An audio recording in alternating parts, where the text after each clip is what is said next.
சோறு தண்ணி கொண்டு போற புள்ள அந்த சும்மாட இறக்கு. சோறு தண்ணி சாப்பிடல கொஞ்சம் ஊட்டி வீடு எனக்கு.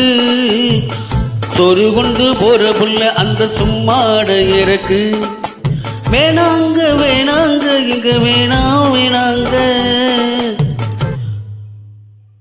அத்தங்கர ஓரத்தில ஒரு அத்தி மரம் இருக்கு.